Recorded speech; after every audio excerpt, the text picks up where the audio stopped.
Hi, hello, வணக்கம் and welcome to my Naveen view YouTube channel. நான் உங்கள் நவீன். இன்னைக்கு நம்ம ஃபர்ஸ்ட்டு என்னோட ஸ்மால் இன்ட்ரோடக்ஷன் பார்த்துக்கலாம். அதாவது நான் ஒரு full stack developer, junior full stack டெவலப்பரா ஸ்மார்ட் வெப் டெக்னாலஜிஸ்ல ஒர்க் பண்ணியிருக்கேன். நான் ஒரு கம்ப்யூட்டர் சயின்ஸ் இன்ஜினியரிங் படிக்கிற ஒரு ஸ்டூடண்ட். எனக்கு தெரிஞ்ச இந்த ஸ்கில்ல உங்களுக்கு எல்லாருக்குமே ஃப்ரீயா தமிழ்ல ஈஸியா புரிஞ்சுக்கிற மாரி சொல்லி தர்றது தான் என்னோட நோக்கமே.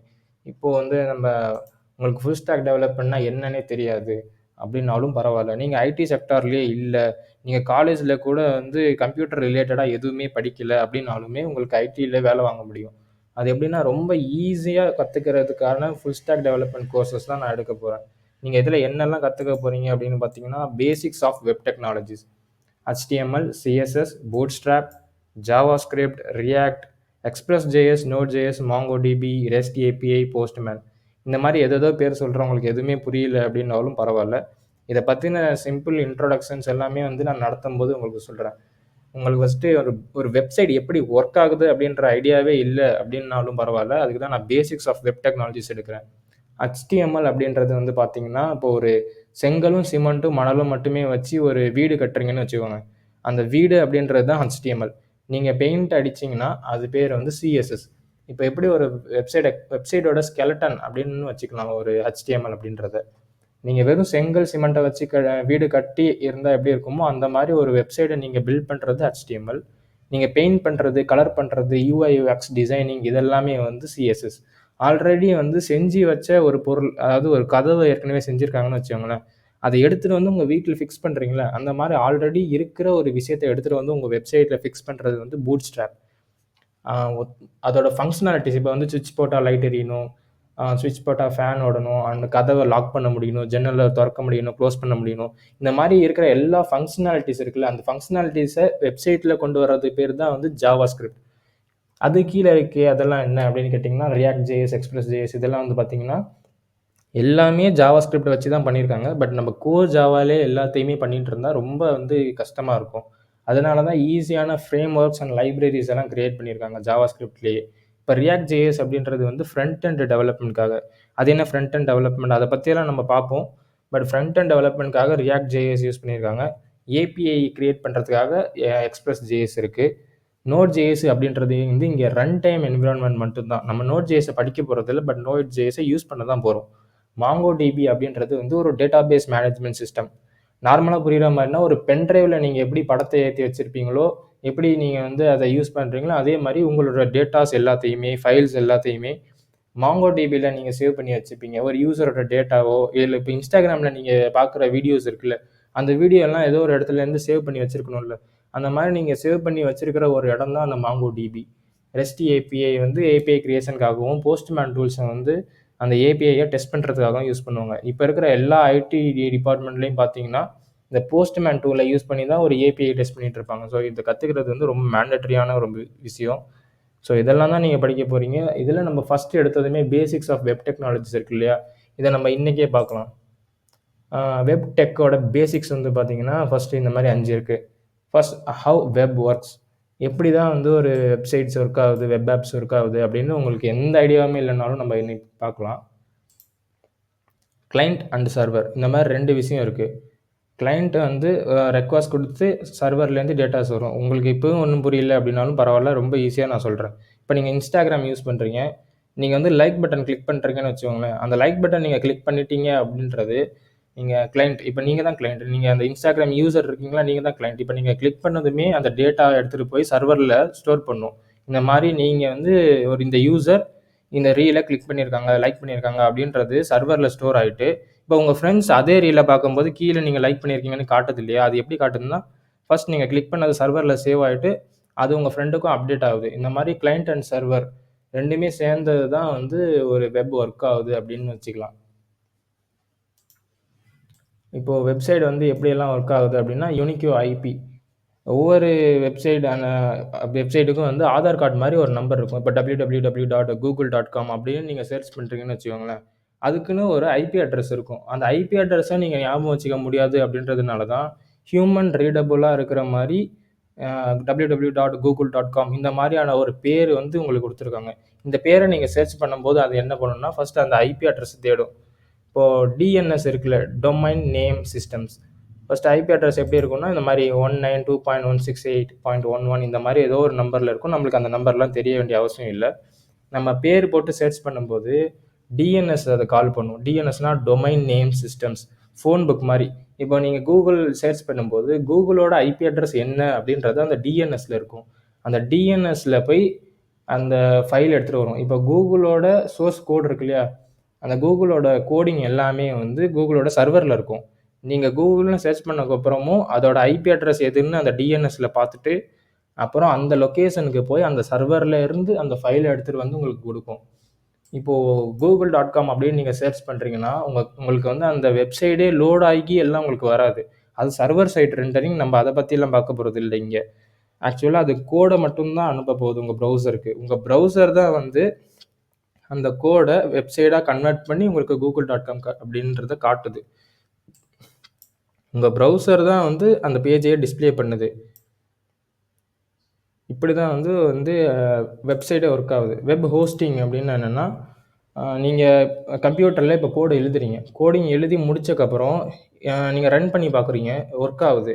ஆனால் உங்களோட கோடு உங்கள் கம்ப்யூட்டரில் மட்டும்தானே இருக்குது. அது எல்லாருமே யூஸ் பண்ணுற மாதிரி எப்படி கொண்டு போய் சேர்க்க முடியும் அப்படின்னா, அதுதான் ஹோஸ்டிங். ஹோஸ்டிங்னா ஒரு இடத்துல இப்போது ஒரு மெமரி ஸ்பேஸ் இருக்குன்னு வச்சுக்கோங்களேன். அந்த மெமரி ஸ்பேஸில் உங்களோட ஃபைலை இன்டர்நெட் கனெக்டிவிட்டி அண்ட் எலக்ட்ரிசிட்டி கனெக்டிவிட்டியோட ஒரு இடம் இருக்குது. அந்த இடத்துல நீங்கள் போட்டு வச்சிட்டிங்கன்னா யார் வேணாலும் அது எப்போ வேணாலும் வந்து அக்சஸ் பண்ணிக்க முடியும். ஷேர்டு அண்ட் டெடிகேட்டட் அப்படின்னா ஒரு சின்ன லெவலில் காலேஜ் அந்த மாதிரியான ஒரு சின்ன லெவலில் இருக்கிற ஒரு சர்வர்ஸை ஹோஸ்டிங் பண்ணணும் அப்படின்னா அது ஷேர்டு அண்ட் டெடிகேட்டட் ஹோஸ்டிங்கை யூஸ் பண்ணுவாங்க. ஷேர்டு ஹோஸ்டிங்னா ஒன்றும் இல்லை. இப்போ ஒரே ஒரு மெமரி கார்டை 4 ஃப்ரெண்ட்ஸ் யூஸ் பண்ணுறாங்கன்னு வச்சுக்கோங்க. ஏபிசிடி அப்படின்னு 4 பேர். 4 பேரும் 4 விதமான ஃபோல்டர்ஸை க்ரியேட் பண்ணி அவங்களுக்கான ஃபைல்ஸை ஒரே மெமரி கார்டில் ஸ்டோர் பண்ணுறாங்க அப்படின்னா அது வந்து ஷேர்டு ஹோஸ்டிங். ஒவ்வொருத்தரும் தனித்தனியாக ஒரு மெமரி கார்டு யூஸ் பண்ணுறாங்க அப்படின்னா அது டெடிகேட்டட் ஹோஸ்டிங். இந்த மாதிரி சின்ன லெவலில் இருக்கிறது எல்லாமே வந்து ஷேர்ட் அண்ட் டெடிகேட்டட் ஹோஸ்டிங்கில் வந்துடும். க்ளவுட் ஹோஸ்டிங்கை வந்து ப்ரொவைட் பண்ணுறது ஏடபிள்யூஎஸ், ஆசூர் இந்த மாதிரியான ஒரு பெரிய கம்பெனிஸ் எல்லாம் வந்து யூஸ் பண்ணுவாங்க. இப்போ நெட்ஃப்ளிக்ஸ் மாதிரியான ஒரு பெரிய கம்பெனி அவங்களோட ஃபுல் மூவிஸோ மொத்தத்தையும் வந்து ஒரு சின்ன ஃபைலுக்குள்ளார சேவ் பண்ணிட முடியாது. அதனால் அவங்களுக்கு பெரிய டேட்டா செட் வேணும். அவங்க வந்து க்ளவுட் ஹோஸ்டிங்கை போய் பார்ப்பாங்க. இந்த மாதிரி டேட்டா சென்டர்ஸ் கூட இருக்குது. டேட்டா சென்டர்ஸ் அப்படின்னு பார்த்தீங்கன்னா அமேசானோட டேட்டா சென்டர் வந்து பார்க்குறதுக்கு இதோ இந்த மாதிரி இருக்கும். இந்த மாதிரி நிறைய மெமரி ஸ்பேஸஸ் இருக்கும். இந்த மாதிரி ஒரு இன்ஜினியர் வந்து அதில் ஒர்க் பண்ணிகிட்டு இருப்பாங்க. இதில் என்ன பண்ணுவாங்கன்னா இன்டர்நெட் கனெக்டிவிட்டி, அப்புறம் வந்து எலக்ட்ரிசிட்டி கனெக்டிவிட்டி இந்த மாதிரி எல்லாமே இருக்கும். இந்த ஸ்பேஸை வந்து நீங்கள் ரெண்ட்டுக்கு எடுக்கிறீங்க. இப்போ எப்படி ஒரு இடத்த ஒரு வீடை ரெண்ட்டுக்கு எடுத்து நீங்கள் ஒர்க் பண்ணுறீங்களோ அந்த மாதிரி இங்கே இருக்கிற அந்த சர்வர் ஸ்பேஸை வந்து நீங்கள் ரெண்ட்டுக்கு எடுத்து உங்களோட கோடிங்கை அதில் போட்டு வச்சுக்கிறீங்க. இதை வந்து யார் உங்களோட இதை கால் பண்ணுறாங்களோ டிஎன்எஸ் வழியாக அந்த ஐபி அட்ரஸ்க்கு போயிட்டு உங்களோட கோடிங்கை எடுத்துகிட்டு வந்து அந்த ப்ரௌசரில் ரன் பண்ண வைக்கிது. So how browser display websites. So இதாங்க நான் ஸ்டார்டிங்லேயே சொல்லிட்டு இருக்கேன். How browser pass HTML and CSS and HTML எப்படி வந்து ஒரு ப்ரௌசர் பாஸ் பண்ணுது அப்படின்னு. அது வந்து டாக்குமெண்ட் ஆப்ஜெக்ட் மாடல். இதை வந்து பார்க்குறதுக்கு ஒரு ட்ரீ ஷேப்பில் இருக்கும்.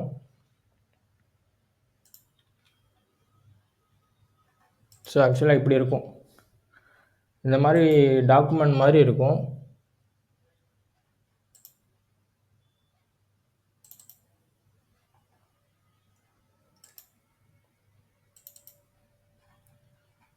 ஸோ இதில் பார்த்தீங்கன்னா HTML வந்து ஹெட்டர் டேகு, பாடி அந்த மாதிரி நிறைய பிரித்து வச்சுருப்பாங்க. இதை பற்றியெல்லாம் நம்ம போக பார்ப்போம்.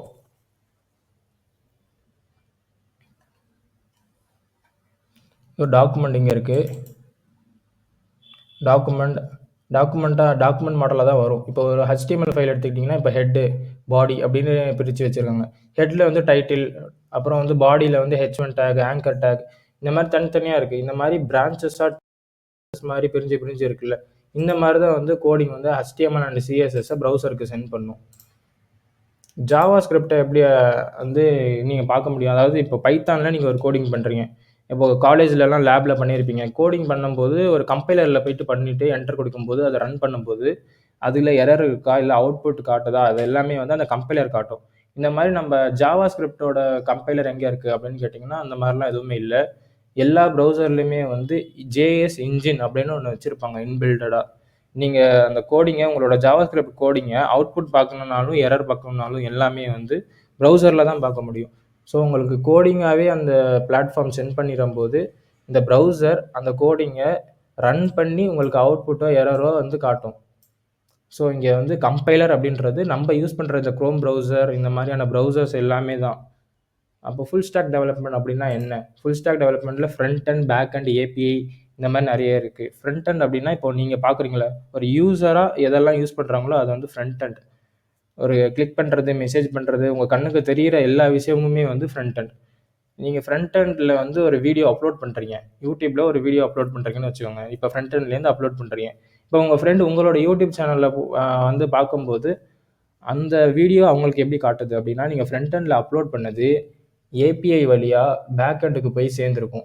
பேக் எண்டில் மாங்கோடிபி மாதிரி ஏதோ ஒரு இடத்துல ஒரு ஸ்டோரேஜ் ஸ்பேஸில் அதை அந்த வீடியோவை ஸ்டோர் பண்ணி வச்சுருப்பாங்க. ஆக்சுவலாக மாங்கோடிபியில் வீடியோ ஸ்டோர் பண்ண முடியாது, அது வந்து ஜேசன் ஃபார்மேட்டில் இருக்கிற கண்டென்ட் மட்டும் தான் ஸ்டோர் பண்ணும்.